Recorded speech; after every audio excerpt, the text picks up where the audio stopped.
Hi everyone, it's Liam here from Rating the Races. So this week we're going to break the handicap horses down into two groups because there's actually, I think there's 21 that I want to talk about for one reason or another. There's actually a few here that have gone up in the handicap or haven't moved, rather than the usual just those that have dropped in the handicap. I think now, especially with the Cheltenham Festival coming up, horses can be going up in the weights to get in a race, or could be aiming to have a good back end of the season, and they might not necessarily have been winning previously, but now they're going to win 2 or 3 on the trot. So we'll start off with video 1. This will take us down, I think there's 11 I'm going to talk about here, and then 10 in the next video. So let's kick off. We'll start off with a horse called Good Risk at All, who was obviously favourite for the Betfair Hurdle, got absolutely smashed up for the Betfair Hurdle, and then didn't get an entry in his third hurdle race until after the 18th, which was the cut-off point to have 3 runs over hurdles to run in the Betfair Hurdle, which meant he didn't qualify. So they sent him to Warwick instead for a bit of a nothing race. The prize money wasn't a lot, and he finished second. He ran a good race. He finished really strongly, and I think if any horse is going to come out of this race the best, it will be the winner. The runner-up, Good Risk at All. It was only worth 11 grand, so just getting some more experience without winning and going up too much in the handicap. So where could they go with him next? I think, having had an entry in the Betfair Hurdle, they're not going to mess around with novice hurdles. They're not going to mess around with listed events, things like that. They're going to try and target a lucrative handicap. He went up £3 for his second, so he's still only rated 127. And I think we'll see him next in the More Battle Hurdle at Kelso. It's a decent race, over 2 mile, and it's got a good prize money, obviously. There is also the potential of the bonus. If you win that and then win a race at the Cheltenham Festival, like the Shunter did last year, you can win a bonus. I think it's a 50 grand bonus.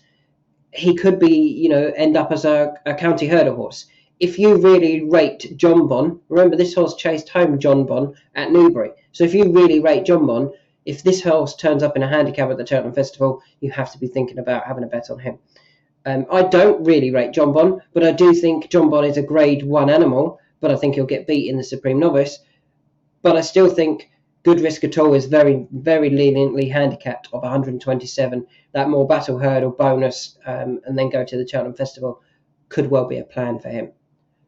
Talking of the More Battle Hurdle, I highlighted today that I felt Voix de Rêve was very interesting in the Scottish County Hurdle at the weekend. Christopher Wood won it last year and would have been running off the same handicap mark. Doesn't get an entry. Voix de Rêve could have run in it. I think he would have been running off a £10 lower mark. He's got an entry, so I tweeted this tweet, and Dave Armstrong replied saying he goes to Kelso. No idea why. I'm assuming it's a More Battle Hurdle prep, although when he ran in the More Battle last year, he was rubbish. It wasn't like he was unlucky or anything like that. He was just, atrocious. I would have targeted the Scottish County Hurdle, win that again. He's quite old. Go and get another win before retiring him, rather than trying to play with a handicap and get him down so low that they can run in a decent handicap and go close. I don't think they will, though. Anyway, moving on. The next horse, Goshen, I liked him. I was looking forward to him being very well handicapped, running in a handicap next. After his third at Lingfield, when he wasn't beaten far, he went back up £3 to 152. Now, he is still quite nicely handicapped, but surely they'll go for the Kingwell now at Wincanton. The Grade 2, go and win that, get some more prize money, and then try and get him back into the Grade 1 company and see what they can do with him next year. Moving on to something that's interesting, Severance. Now, if we have a look at Severance, his run at the weekend behind Cormier, I think was a very good run. You can see he reduced by 93% in the run. He gave Cormier a real race. And in my opinion, Cormier was actually running in a grade lower than what he could and should have been. He'd run in a Greatwood Hurdle, and he ran well in that. He'd run in a Welsh Champion Hurdle, and he ran well in that. The company that he took on at Cheltenham wasn't that, but Severance still ran a really good race. Now, can we forgive him his previous runs then? Well, let's have a look. He ran over 2 mile 5. he ran over 2 mile 5. This was a novice event when he was actually beaten by a decent horse. Third time lucky in Flico Voyou, is that right? Third time lucky in Flico Voyou in a novice hurdle. So essentially, this run here was his handicap debut over 2 mile. And he ran second. He finished, he ran a really, really good race. I think there's an obvious one for him. That's the Imperial Cup. The Imperial Cup doesn't often feature horses rated right at the top of the handicap, the 150 horses. It's normally like 120 to 145. And Severance went up £3 to 125. He gets in the Imperial Cup. I think he would get him fine. And I think he's still improving. And with it being Sandown, it's very often softer ground there. If he does have that stamina that they thought he did, having run him over further, he should stay on strongly at Sandown in the Imperial Cup. That's where I think they need to be looking. And then having run so well for second at Cheltenham, if he did get in the county hurdle, he could also be interesting because they would also be looking for a bonus. The next horse I want to talk about is Leoncello, who was dropped £1 for collateral form. Now that means he's now down to 136. His last 3 runs, he's run off 139, 138 and 140, I think. And if we go back to the beginning of the season, when he was running over 2 mile, he finished 3rd, 2nd and 3rd in good handicaps. Let's have a look at those handicaps. 2nd at Fosslas, 3rd at Fosslas, 2nd at Ascot, 3rd at Ascot. So he was 2nd to Glory and Fortune in the Welsh Champion Hurdle. 3rd, good run. The 2nd was Dons Levant, who's obviously gone and franked that form. Next time, he was 2nd behind Soaring Glory in a listed handicap. Soaring Glory is an outside hope for a champion hurdle. That's the sort of level, he's going to go off 80, 100 to 1 for the champion hurdle, but he's too high in the handicap. He's a Betfair hurdle winner. That's good form then. And then he was beaten by Captain Morgs and Gary Claremont at Ascot. Again, I think that's really good form. But then he's been going up in trip to 2 miles 3, and he hasn't quite been getting the same sort of level of form, in my opinion. It's been slightly not quite as good, and we can actually see that looking at his R figures over here. 153.6, 152, 148, 149, 149, and I think this is going to be about a 149 as well. Dropping back to 2 mile off this 136 mark, bearing in mind when he finished 3rd back here at Fosslas in that Welsh Champion Hurdle, he ran off a £4 higher mark. And it's not going to take a lot for him to go very close. He's consistently running well and picking up bits of prize money in decent handicaps, and yet the handicap is actually being kind to him and dropping him. I really like him. I think he will be one that does turn up in the Moor Battle. David Pipe obviously is very good at getting these horses to win this race and then or to win bonus races and then end up in a Cheltenham Festival race. It could well be that he doesn't turn up at Cheltenham. He may run in the Aintree, but you can see he did run okay at Cheltenham when he was 6th in, which one is this? Is that the Martin Pipe? The Martin Pipe. So he's finished 6th in a Martin Pipe last year.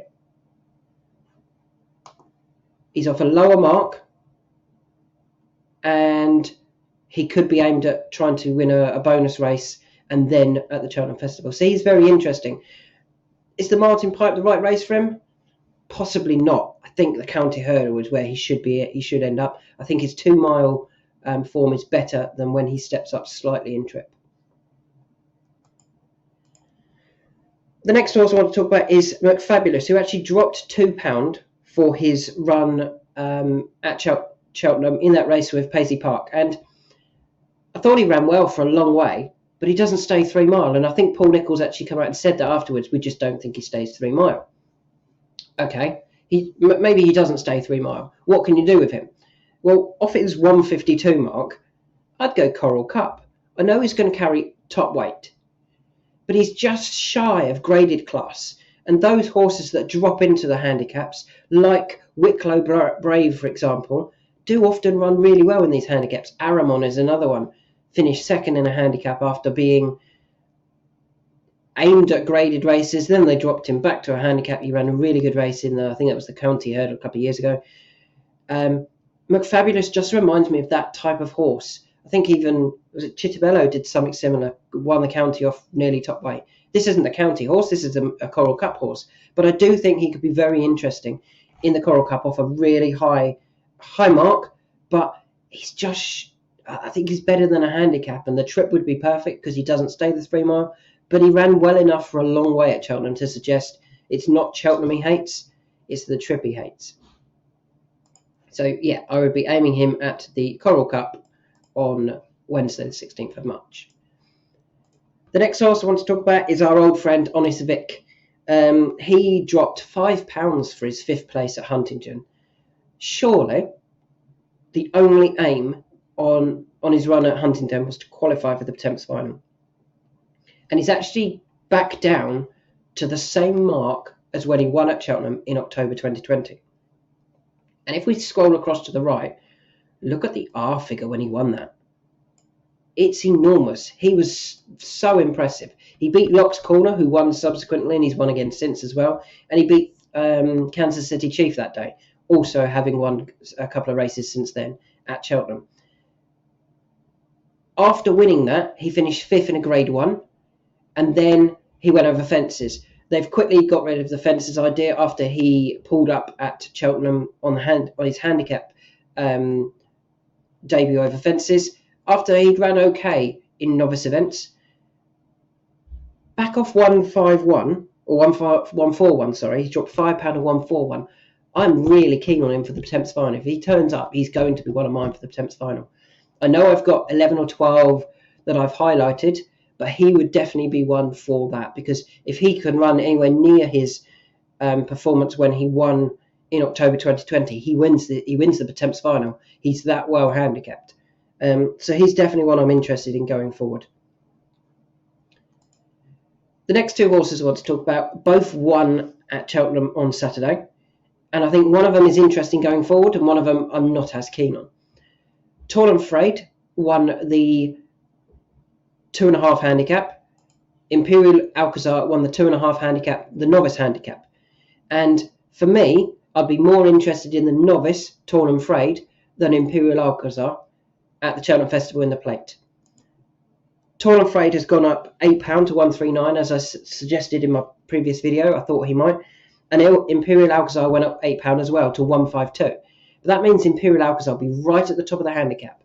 And he does have Cheltenham Festival form, and it wasn't great when he ran in the Thames final. Granted, that may be too far. The 3 mile trip might have been what was against him, but it was Cheltenham Festival form, and that would just be a concern. I'd be much keener on Tall and Frayed to still not have been picked up by the handicapper despite going up that £8. I don't think it was a bad race that he ran in. I think as a novice he did well to beat his rivals, and I think there's more to come from Tall and Frayed there's more to come from Imperial Alcazar, but I think there's more to come from Tall and Frayed. So if they both turned up and I just had to pick one of them, I would pick Tall and Frayed rather than Imperial Alcazar. And that would be for the plate handicap steeplechase on Thursday of the Cheltenham Festival. The next horse I want to talk about is Gallic Coast, and you can see here he shorted by 95% in the run because he ran an absolute screamer for a long way, but then just seemed to not get up the hill. And I thought it was interesting that narrowing the field highlighted Gallic Coast, and his angle, Ben's angle, was that he felt he doesn't want the uphill finish at Cheltenham. I kind of agree. I agree over that trip, over the 2.5 trip. Why don't you drop him back in 2 mile? Ride him a bit more forward, knowing that he's likely to stay further than the 2 mile trip, but may not get the full 2.5. If you go to the Cheltenham Festival over 2 mile, I think he could be very interesting. I thought it was really interesting that he was dropped £1. If he runs in the Grand Annual, I think he can run a big race because he ran so well at Cheltenham for a long way. And I think rather than getting tired up the hill over an extra half a mile, he won't be at that point in his stamina to start falling backwards. I think he'll still be have enough strength to get up the hill and run a really big race in the Grand Annual, which is on the Wednesday the 16th of March. 2 more to go in this video. The penultimate one is Jacomar, who I thought actually ran a reasonable race at Cheltenham. He finished 5th. He was hanging a bit. I thought it was a good race anyway.